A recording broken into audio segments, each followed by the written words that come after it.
वो धर्म के नाम पे, वो मंदिर के नाम पे, वो मजहब के नाम पे वोट मांग रहे हैं ना। तो हमारे मुद्दे तो शिक्षा, स्वास्थ्य, रोजगार और सुरक्षा है। जो 5 करोड़ रुपए जो मिलते हैं एक एमपी को, वो कहाँ पे खर्च हो रहे हैं, उसका हिसाब किताब कहाँ है। हम उस कैंडिडेट को वोट दें जो डेमोक्रेसी की रिस्पेक्ट करता हो।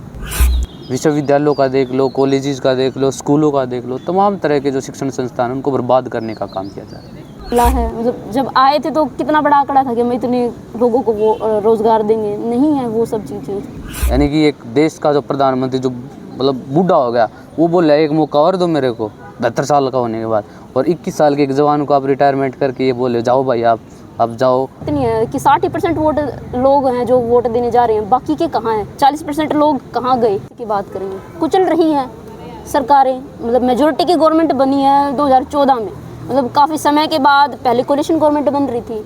अब ये ना पाया गया है कि जो कोलिशन गवर्नमेंट है ना, वो क्या करती है, उसके अंदर विकास ज़्यादा हुआ है, एनालिसिस है ये। और इन्होंने क्या किया, वो कहीं ना कहीं डिक्टेटरशिप की तरफ चली है, वो तानाशाही की तरफ चली है। अभी भी हम हाल देख ही रहे हैं इन सब चीज़ों का। और फिर ना बात यही आई है कि भाई ना हम जैसे किसको वोट दें।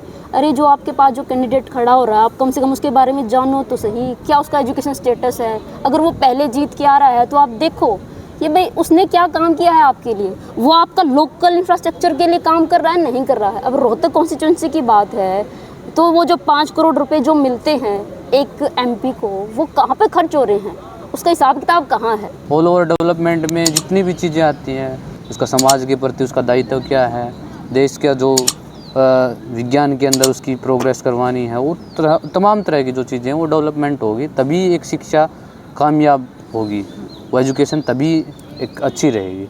लेकिन आज हम देख रहे हैं जो सरकार नई शिक्षा नीति लेके आई 2020 जिसको बोलते हैं, तो उसमें जो टोटली जो प्राइवेटाइजेशन का काम ये सरकार ये पॉलिसी कर रही है। विश्वविद्यालयों का देख लो, कॉलेजेस का देख लो, स्कूलों का देख लो, तमाम तरह के जो शिक्षण संस्थान हैं उनको बर्बाद करने का काम किया जा रहा है। इसके लिए तो हम बात भी नहीं कर रहे हैं। और अभी ना मतलब इसी प्रकार की चीज़ों को ना प्रमोट करने की ज़रूरत है, खासकर यूथ के बीच में। यूथ के बीच में ना ये बात ना बहुत ज़्यादा चल चुकी है कि कुछ नहीं होने वाला है। नहीं, हमने अभी भी थोड़ी देर पहले बात की थी कि एक वोट की कीमत भी बहुत ज़्यादा है। एक व्यक्ति सीएम बनने से रह गया क्योंकि उसे एक वोट नहीं मिली थी, और वो वोट किसने नहीं दी थी उसको, उसी के फैमिली मेम्बर्स ने वोट डालने ही नहीं गए वो, तो इस वजह से भी हारे हैं। दूसरी बात है कि हम उस कैंडिडेट को वोट दें जो डेमोक्रेसी की रिस्पेक्ट करता हो। हाल फिलहाल में जेएनयू के ऊपर एक बहुत बड़ी फिल्म, जो ये बोल रहे हैं कि बहुत बड़ी फिल्म है, जहांगीर नेशनल यूनिवर्सिटी, जबकि आप देखो आज वो वर्ल्ड की पहली मतलब भारत की पहली यूनिवर्सिटी है। वर्ल्ड में तो हमारे यहाँ काम ही कैसा कर रहे हैं, दूर की बात है। तो हमें शिक्षा चाहिए, लेकिन उस शिक्षा के ऊपर कहीं जिक्र नहीं है। बस धर्म के नाम पे, जाति के नाम पे, समुदाय विशेष के नाम पे, इन तमाम तरह के मुद्दों के ऊपर ये रैलियां करते हैं, जनसभाएं करते हैं, और सीधा सीधा बोलते हैं कि हम संविधान को ख़त्म करेंगे। और हमें अगर बहुमत में आए तब ये हम काम कर सकते हैं, इससे पहले हम नहीं कर सकते। कल मोदी जी राजस्थान में बोल रहे थे, बड़ी अच्छी बात, देश के प्रधानमंत्री हैं और बोल भी सकते हैं। आज के दिन तो तानाशाही वो यूज कर रहे हैं, उसमें देख रहे हैं।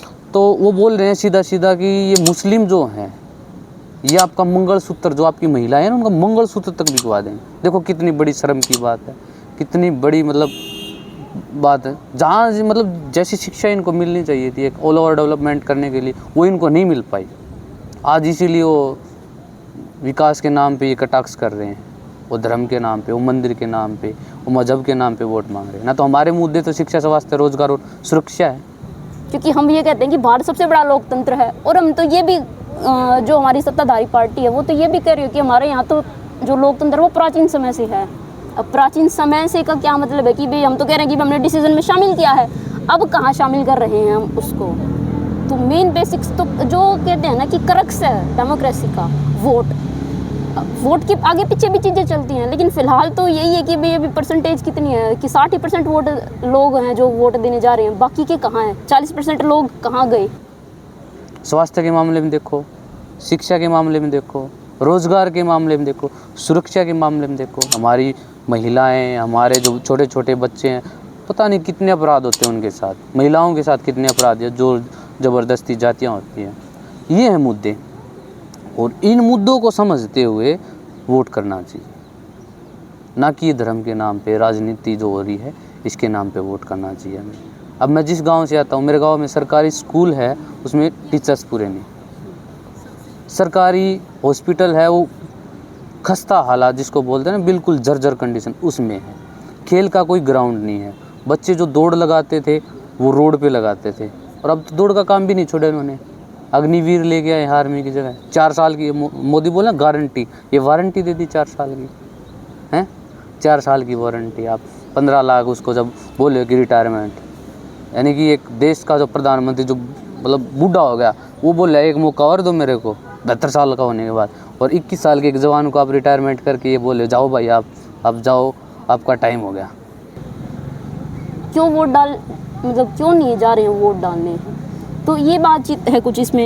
एक जो चीज़ है ना वो यही है कि पार्लियामेंट में उसकी पार्टिसिपेशन कितनी हो रही है, मतलब वो जाके हमारे लिए बात कर रहा है, नहीं कर रहा, क्योंकि रिप्रेजेंट तो वो हमें ही कर रहा है बेसिकली।